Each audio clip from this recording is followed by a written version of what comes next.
right, guys, welcome in for a gym owner spotlight. Today, I'm going to shine the spotlight on my buddy that owns Destin FBVC, known him a while, and we're going to take a deep dive into his experience with GR so that you can hear it straight from a gym owner's mouth, and that is Matt Fritzeen. Matt, you ready to do this, man? I'm ready to do this. Excited to talk about GR. Glad to be here. Well, you are in lovely Destin, Florida. How long have you owned your Fit Body Boot Camp out there now? We took over Destin Fit Body Bootcamp August 1st of 2021. So we're in our fourth year, 3.5 years now. Okay. All right. So you said take over, which means it had a previous owner. So what are some things that you immediately saw we need to change, we need to improve that you wanted to fix when you took it over? Yeah, the prior owner, she had laid a nice foundation, but there's a lot of opportunity to grow, to get everyone moving in the same direction. Had a solid culture, but we wanted to build more on that. So it's a nice foundation, but lots of opportunities. We were excited about it. And it was in Destin, Florida. So it's a win-win. Yes, you can't beat that. So one of the things obviously we want to dive into is like marketing, lead gen. What was she doing? And then what are things that you guys started to do upon taking over ownership for that?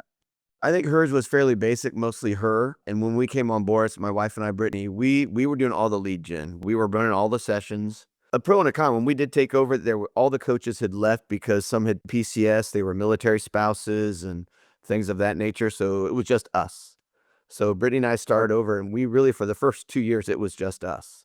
We did all the coaching, lead nurturing, all the lead follow-up, which was a lot of work and a lot of struggle and slow to grow. I would not recommend doing that way what we did.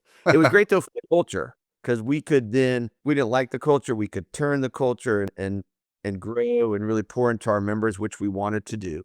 And, there's pros and cons to that. Like the pro is the owner will pivot things very quickly, where when we need to get someone else to do something, there's training, there's selling them on the vision, there's telling them why it's doing that, then it's holding them accountable.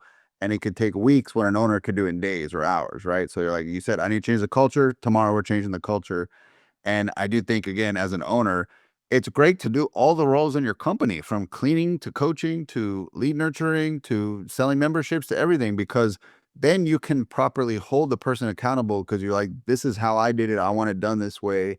And I know what you need to do because I did it myself. It's hard to be the blind leading the blind where you're like, hey, you're not doing such a good job with this. Okay, what should I do? I don't know. Just do a better job. I've never done that role.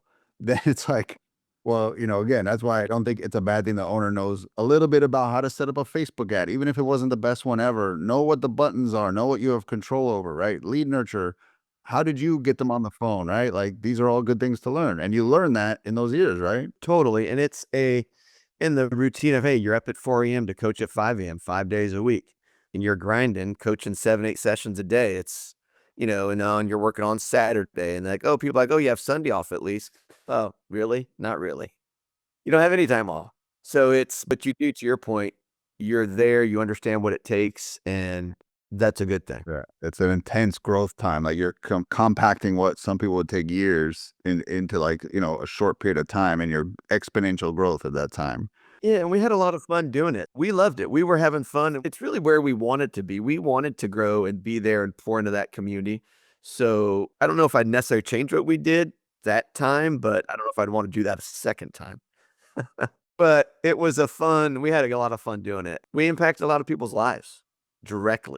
And there's a lot of reward from that, right? Because at the end of the day, it's you want to grow your business and impact more people, but you want to make sure too, the ones that you have in front of you right here and now you're impacting. Starting with 50, 75, 100, you're impacting those people's lives. And then in turn, they're impacting a lot of other people's lives because they go out and have circles of influence. And we were grateful to be able to do that. Yeah. Really. That's powerful, man. And a good reminder for everyone why we get in the business. It is to help people and to change lives, truly. So you start getting more members, things start growing, you can finally start getting some work off your plate. So what did that look like? Assembling your team, starting to delegate. Who were some of the people you first started adding? We hired a couple of part-time coaches. We hired from within. They didn't have big fitness backgrounds, but they had seen success with the product. They were people, they loved people. And that, to me, that's key. They love people. They grew to love fitness. That was helpful. A couple of part-time coaches, which was huge. And the members like that too, because a little change of pace, One happened to be a guy, one happened to be a gal, and everyone has different personalities and which they bring to the table, which was fun. But then one of them we're in a military community, met a guy, we're Air Force community. She met a guy in the Navy, moved to California. So I was back down to half a coach, one part-time coach. But that time was good to have someone on the team helping coach. That still led us though, and this was, I'm thinking all of 23, led us to do all the lead follow. We were still doing all of that.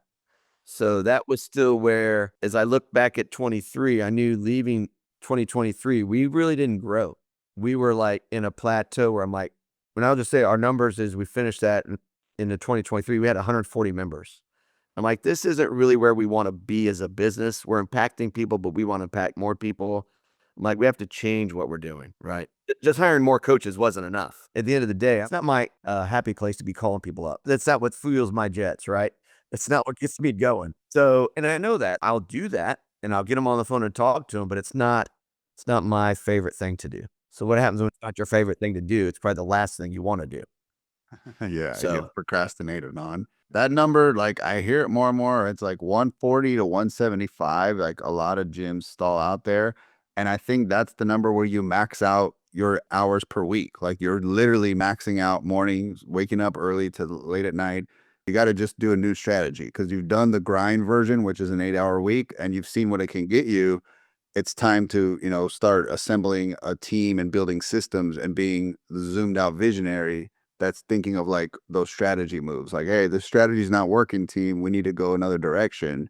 And that's great that the first place you win is the Kool-Aid drinkers, is what I call them. People who are drinking your Kool-Aid that have an affinity to the brand. And then you zoom out to like more and more filtered Kool-Aid, right? It's like clients, maybe team members that know other coaches, like your acquaintances, and that you're finally meeting cold people on Indeed, and they don't really have that deep connection to the brand. So like the best place to go, and you see this in most brands, you see like supplements have like ambassadors, which it was like they're just the customers who bought the most supplements, and now we have them as an ambassador. But you were doing all the lead nurture, like you said, it wasn't your favorite thing to do. You end up finding out about GR, like kind of walk us through that next. yeah, I did. So going into 2024, got partnered up with you and started out in that Fitness Empire Mastermind. And that was where I started thinking, like, I've got to get other people on my team, some like you, Dustin, say, hey, bring to the table some other ideas and put into place other plans. So that really helped us. I did that for the first 6 months of 2024, where we did some challenges with you, worked with you on that, which was awesome. And we grew about 175. I'm like, well, that's great. We grew there, but I'm like, that's not where we want to be. And that's why I'd been hearing during that time about gym reinforcements. And I'm like, all right, I want to dig into this more and find out more about this. And we sat, I remember we had that mastermind together, you and Matt down in Orlando, and pulled you aside and said, let's talk about gym reinforcements. I knew we need to move forward on that. And so when we talked, I said, hey, I want to get someone on board. We did that August 1st. We literally onboarded the lady on our team now. And I consider her part of our team. Jasmine is a GR employee, but she's also my employee. And I Yes. mean, she is part of our team and a key player. We brought her on board August 1st. She started August 7th. Fast forward through the end of the year, we went over, I mean, get ahead of myself, but we're sitting at 250 members today, All right? right. So from that 175, when you're at 175, you're fighting to get to that 175. You go back to 167. People leave, and it's all norm attrition, whether it's good or bad attrition, still attrition, right? But today, March 2025, so from August to basically now, we're at 249, 250. I just cleared out some people on freeze that I'm like, you're not coming back. We're not going to have a 250. We'd be over 250. I left them. But we're at 250 people that are legit paying members, clients, family, fit family, and legitimate freezes, right? But that's because Jasmine's been on our team. So it's been huge for us. Huge. So that's 6 months, 7 months to go from a solid 165-ish to now 250. But I can't say enough how beneficial it's been. And not just Jasmine, there's a team behind Jasmine. Her team leader is Mary, who's very helpful to us. And then I know behind her, Shannon is huge, supporting that whole team. It's been huge for us. Jasmine, all our lead follow up, she does all our lead nurture. She is like, She's working right now. She's a rock star. One thing we do, though, we meet with her religiously every week on the phone. We do a Zoom call, and it's easily 30 to 60 minutes, and I would not miss that. That's an important call to us because, and I tell this to Jasmine, you're part of our team, and I want to know one that's going on with you. And I probably interact with her, and my wife Brittany does 3, 4, 5, 6, 7, 8 times a day. Not that I'm micromanaging, but if she has a question, sometimes it's once a day, sometimes it's twice. But I want to be available so she can be successful in her job.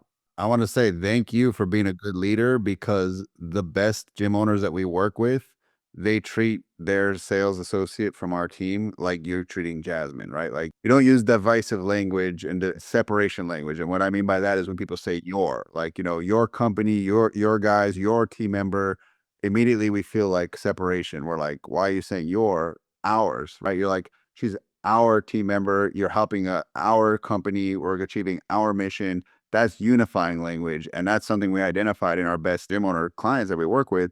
Is they say, welcome in, you're officially part of us, welcome to our team.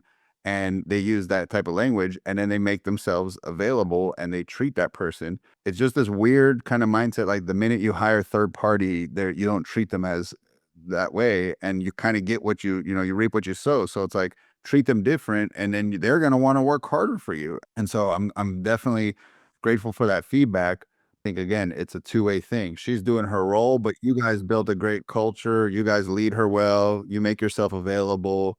There's a lot of good coming from you so that she can do her job to her highest ability. It's easy to sell for a gym with a good reputation like yours. I love having her on the team. It's a big deal. Emotional about because we're part of her life. She's part of ours. We know her child. I mean, just had a 7th birthday, and I love all that interaction. I think it's cool that we talked to this lady that lives on the other side of the world, and she's impacting our community, and we're impacting hers. It's cool. And that's what I don't get. Owners, I'm like, I would not. Why get involved with gym reinforcements if you're going to be like a wall with your sales with your team member? I mean, paying for the service, but I want her to be successful because her success is my success, and we all win. So I love it. It's a great thing for us, and it's been a great for her. But it floors me when she says, "Oh, I talked to some of my team members, and they don't have owners like you guys." I'm like, "What? You have teammates where their owners don't talk to them?" No. Yeah. So Yeah. she's like, "You." So but that's just people, I guess, right? So she's been a big help to us. And every time I see the invoice come from GR, I'm like, I'm paying Jasmine. It's a win-win. But I'm make sure, just like all our team members, Jasmine knows what to do so she can be successful, Yeah. right? And help us grow. Yeah. So, Oh, that's but great, man. And again, the things that are invisible to a lot of owners is like we have internal sales training, we create offers for owners. They're being checked by, you mentioned her team leader.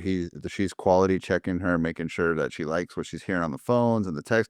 And that'll all be on you to do if you hire your own, which you absolutely have the freedom to do. But that's what we're hoping to provide is like we'll be your sales managers so you don't have to. And we're trying to give gym owners more time back so they could do the fun things like you're doing, investing. And it sounds like you're buying up all kinds of opportunities in Destin and becoming a little local yeah, mogul. we would love to buy more in Destin. We're always looking. Because here's our thing, we're passionate about changing and impacting people's lives. And if you're truly passionate, and we are about inspiring fitness and changing lives, and we want to do more, and Jasmine's been a big role in that. We want to get Jasmine busy and ideally more GR reps because people need to be called. And I will tell you, she is relentless on the phone. And I've told members, it's funny, we did a little black dress. It goes out to everybody. And the guy's like, right back to Jasmine, they're saying, "Oh, I don't wear dresses." Right? "Oh, no, I don't wear dresses."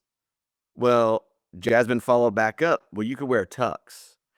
I tell members at the gym, I'm like, Jasmine's going to keep reaching out to you because she's passionate about fitness until you say yes or no, even as a member. So if you're a member guy and you don't want to do the challenge, say, "No, Jasmine, I'm not going to do this one." Because if there's still a chance she's passionate about fitness and about changing people's lives, she's going to keep calling you Yes. respectfully, right? She's got the sequence, the timeline, the initial few days of calling, then backs off. So you guys have a good sequence to that. But we're going to come at you Yeah.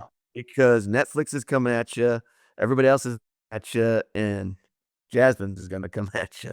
I love it. So let's talk about your guys' plans for the future. What are your plans for your gym? You know, like how do you want to grow that? You have another number in mind beyond, your 250, or is it Oh, acquisition? sure. Like what's the future hold for you guys? Back at the beginning of the year, the goal with Jasmine by the end of the first quarter was 250. And then we're talking about the goal for the next 3 months is hitting that 300. Yeah, we want to keep impacting people's lives, right? And I like the rhythm too. One thing we talk about is just all the other things that we're getting from GR, like the resources, which I love. So we're actually doing the Don't Quit Get Fit challenge. We're not going to do drop pounds get paid, which I know the flow. We're doing Don't Quit Get Fit with a little spin on it, which Jasmine's helping on that too. So I've got her, she's working on all that. So it's not, I want her selling, but she's also helped me on some of those other things. Well, we found that together and then she's going through the documents, getting it set up. So I love that bandwidth of options and the calendar for internal and external plays to help members stay engaged and keep in front of mind on potential members. So that's the thing we want to grow that. I love it. I mean, if you got a winning playbook, why not, right? Keep running the playbook back. Anytime we're doing like these challenges too, and Jasmine, I see the churn she's going through. It takes so much time to nurture leads, and they've got questions and talking. Because I see it because we use Fit Pro Tracker, right? It comes up on Fit Pro Tracker. I see them, and some of them I'm like, oh, I should help her because I know that's going to be a question. So I'll get in front of it for her.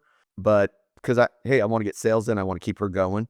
But so much time she spends just nurturing leads and getting people through the door and loving on them on our behalf, which is huge.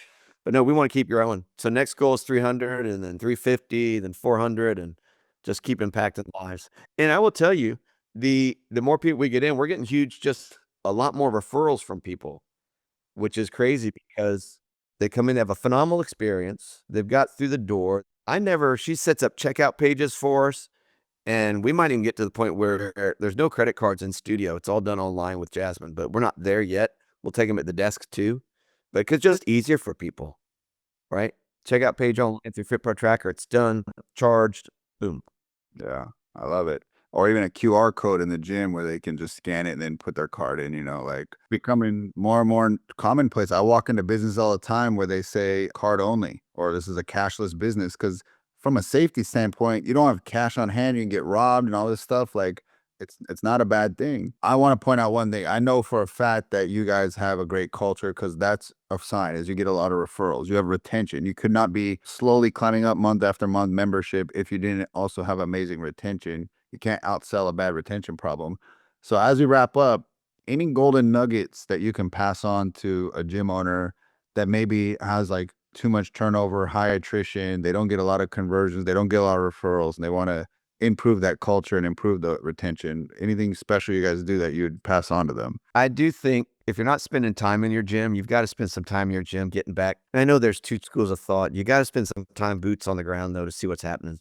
So I do love what you guys have said. If when you're in there, you think it's average coaching, it's sub average when you're not there. So you got to have some boots on the ground. You got to see what's happening. Now, that's one, but I would too invest in, and this is, because it might sound like a plug, but my success has been investing in other people to help grow the business, specifically sales.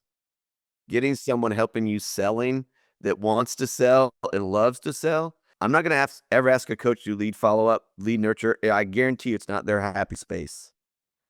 It's not their happy space. You're wasting time, wasting money, and I'm glad I got on board doing it with a professional. And Jasmine has been a professional, right? Because she loves it. She loves it. She wants to make calls, and typically our coaches don't. It's not their wheelhouse. Just like me, it's not my favorite thing to do, and I can admit that. Now, I'll call people up if they haven't paid. I don't have a problem with that because I'm like, hey, Johnny, your payment didn't go through. I need to help you out with that because that's just keeping the business going. But no, I would get someone helping with sales faster than later. I would tell that to someone if this wasn't talking about gym reinforcements and what we're talking about because it has been huge for us. Huge. The quality of your product, the cleanliness of your gym, and get someone selling.